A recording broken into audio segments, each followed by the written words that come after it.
everyone, this is Nia and today I'm going to be painting this glittery or sparkly water ripple. I've enjoyed the last time I painted water with the addition of accents from acrylic markers, so today I've decided to do another water painting. I came across this picture and I love the lighting in this. The sparkle almost looked glittery or holographic on a fairly simple composition, so I wanted to give it a go. I've sketched out the main water source and the lily pads, and I just want to make sure that the ovals on the lily pads are a bit more flat towards the back and a bit more round closer to the foreground to give a bit of perspective.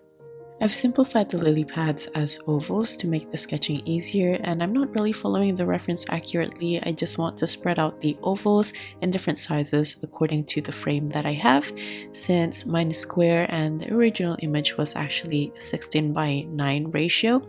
And I've actually cropped the photo here so it's easier to visualize. Even though it's still a portrait ratio, I wanted to include some of the features shown here.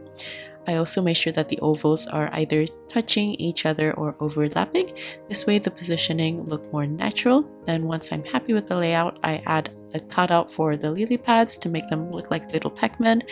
And I also made the edges a bit frilly to make them look more organic. Here I'm just repositioning the water, making sure that it's center. I also made mine curved, whereas the original is more straight. This is just preference, it's up to you how you want to position yours. Once I'm happy with the sketch, to make painting the water less of a hassle, I'm going to mask off some of the lily pads. This way I can paint over them, and I like to apply the masking fluid with a silicone brush so I can get to the tiny little corners. You can cover all the lily pads, but I'm going to leave the ones at the back since they're going to be in a dark spot anyway. So if I accidentally paint over them, it won't be too much of a big deal. And for the ones in front, I feel like I can avoid painting them a bit easier compared to the ones in the middle. And the reason why I'm doing this is just because my masking fluid is very old and I didn't store it properly. So it gets very sticky and hard to take off compared to when I first got it. My room gets very hot and sunny. From what I've read, you're supposed to store masking fluid in a cool, dry place. If not, it spoils easily. So I'm just limiting my usage, even though this is still a lot. But if your masking fluid is fine, then I would suggest for you to just mask all the lily pads and this water source.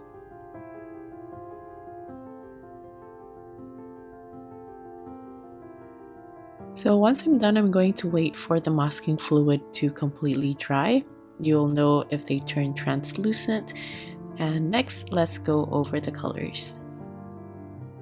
Firstly, this is Vermilion by Holbein, Permanent Yellow Deep by Holbein,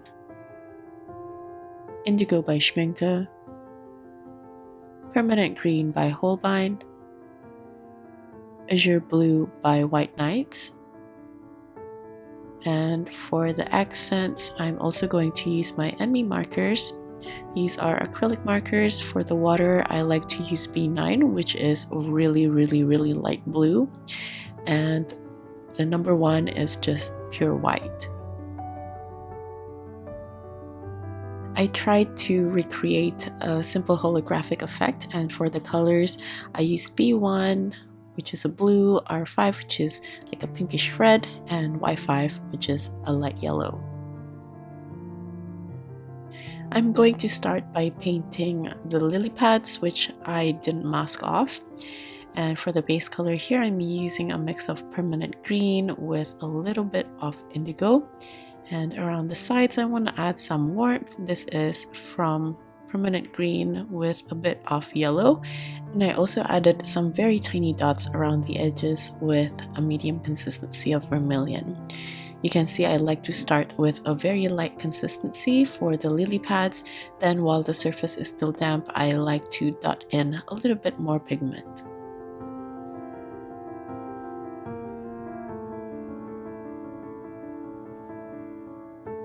For the lily pads at the back, I'm going to add a bit more indigo. I'm just dotting it in while the surface is still damp because this will be in shadow. As for the lily pads in front, I'm going to add more warmth from the sunlight and this is with the addition of permanent yellow deep. And that's it. Next we can start painting the water, and I'm starting with a really light consistency mixture of Azure blue with a touch of permanent green.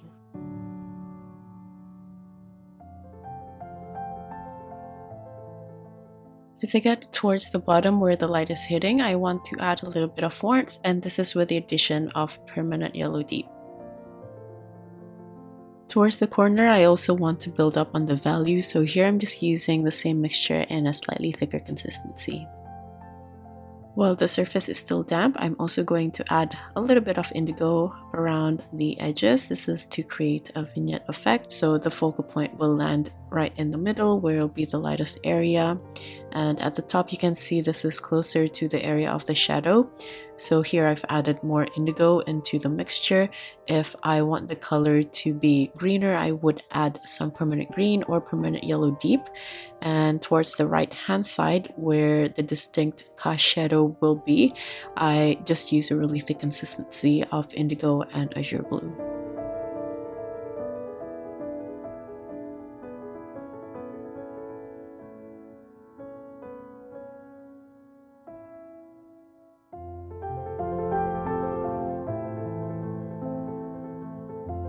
I feel like the cast shadow is slightly lighter at the bottom here, so I've added a bit more azure blue compared to the indigo, and I'm also going to soften the transition while the surface is still damp. Now I'm going to add bits of cast shadow underneath the lily pads, and depending on the base color, the cast shadow will be darker if the base color is darker, and I'll use a thinner consistency for the cast shadow of the lily pads on the light background.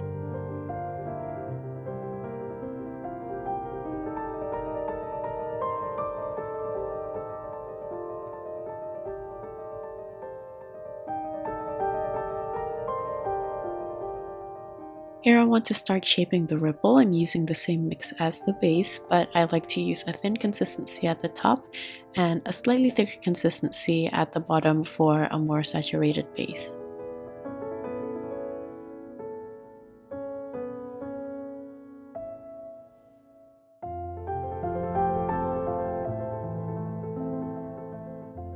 Once I'm done, I'm going to go back to the top part to build the water reflection.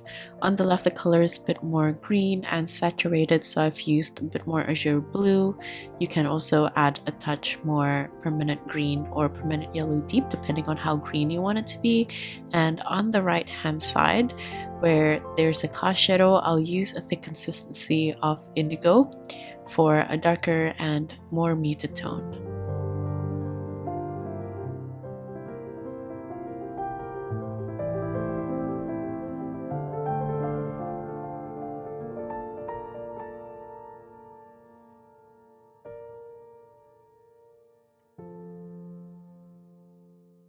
I'm also going to darken the bottom corner using indigo with azure blue. I use a slightly thicker consistency around the corners, and then I just soften the transition using a damp brush so I don't accidentally darken the center too much. Now going back to the top and the left side, the base color should be completely dry by now, and I'm going to use the same color in a slightly thinner consistency to start painting on some of the texture for the ripples. Then as I slowly build the color, I'm going to add more green to separate this side from the cast shadow on the right. This is from the same mixture with added permanent yellow deep, and because I want this part to be very saturated, I've used a really thick consistency. For some of the color variations, then I've just dotted in a touch of indigo. Then for some of the textures on the bottom right, you can see they're much more subtle, so I just used a very thin consistency. I like to add variations in the line weight for the reflections. I feel like some areas should have thinner lines than others, and I want to make sure that whatever lines I make, it follows the roundness of the ripple, even if I add additional curves to them.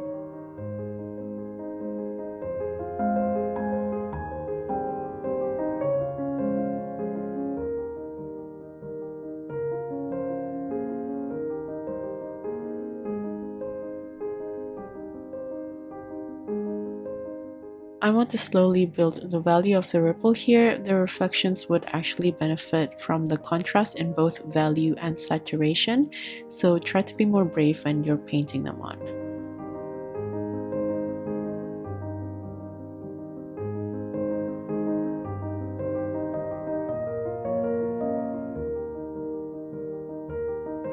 Whenever I've increased the value and saturation for certain spots, I want to adjust the surrounding area so the value is balanced all throughout. So it's okay to go back and forth on your painting to adjust things along the way.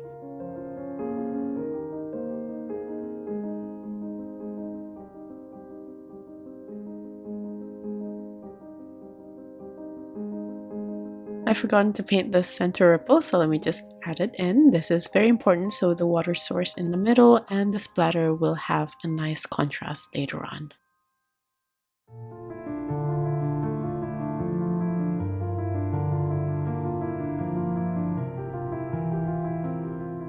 I also want to add in a bit of texture and detail to some of the lily pads. Then after this, I feel like I've established enough texture for the water, so I'm going to take off the masking fluid.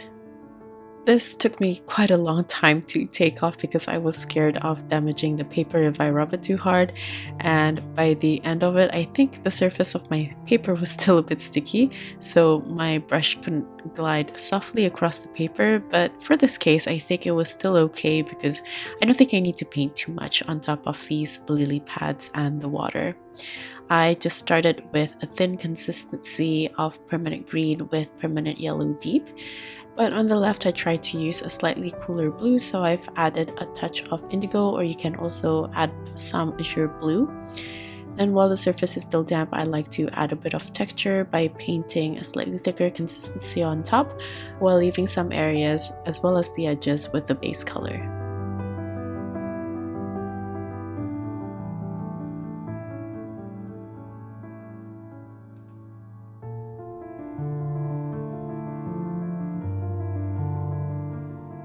There's a line of cast shadow from the water, and I'm just going to paint over the lily pads.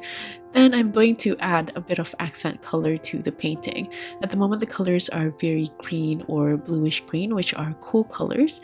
So here I'm adding yellows and a touch of vermilion to the edges of the lily pads for those warm accents.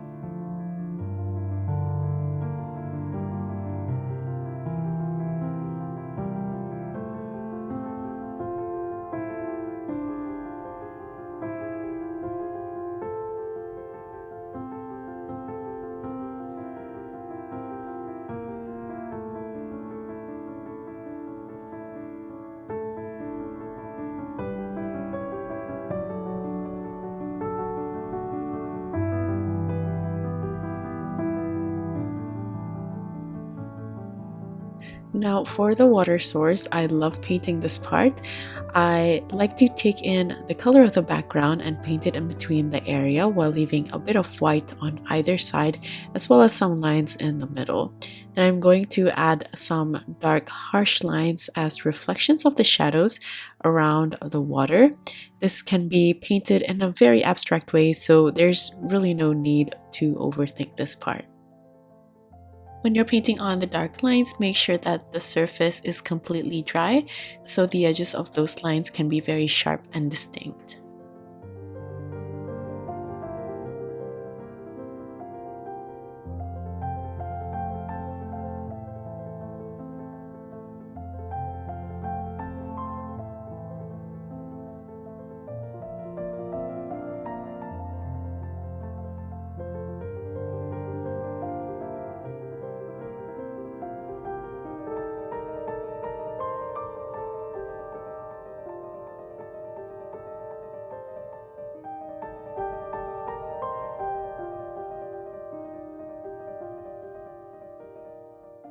You can see some water droplets on top of the lily pads, and I'm starting with the base here.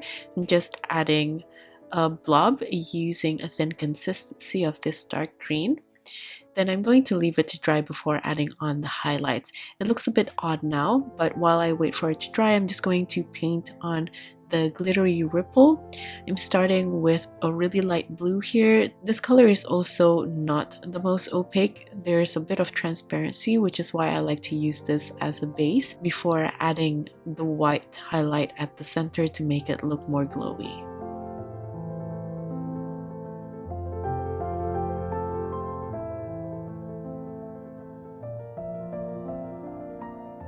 Once the color dries, you can see that it has slightly darkened, and this is where we come in with some white to paint the center of those large highlights to give a brighter, sparkly effect.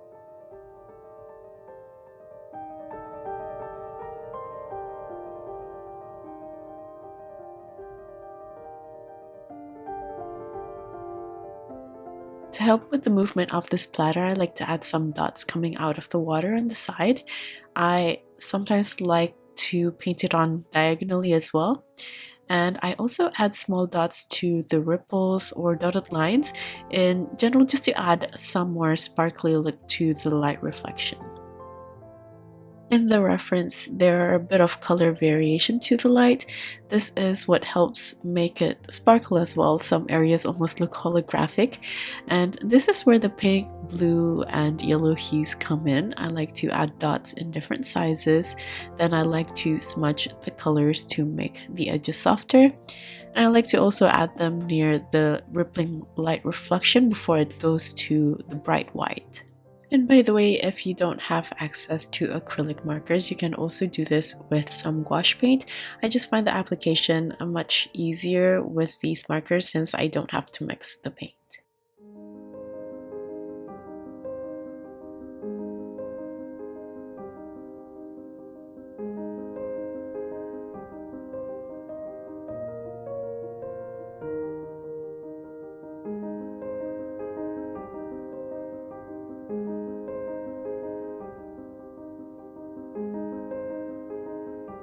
Now for the water droplets on the lily pads, I like to add a bit of shadow right underneath those ovals or those blobs. Then I like to add in some highlights on the top right hand side to follow where the light source is coming from. Here I'm just adding some swirly lines for fun as extra movement and reflection. Then from here I just want to keep balancing the overall values as well as adding more of the three hues to the highlights.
Once I'm done with everything, I'm going to unmask the edges to reveal the painting.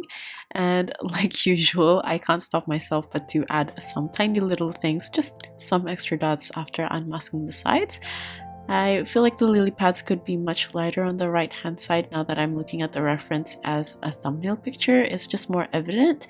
But yeah, sometimes when you use references, I think it helps to zoom in, but it also helps to zoom out to see a better overall view of the colors and such.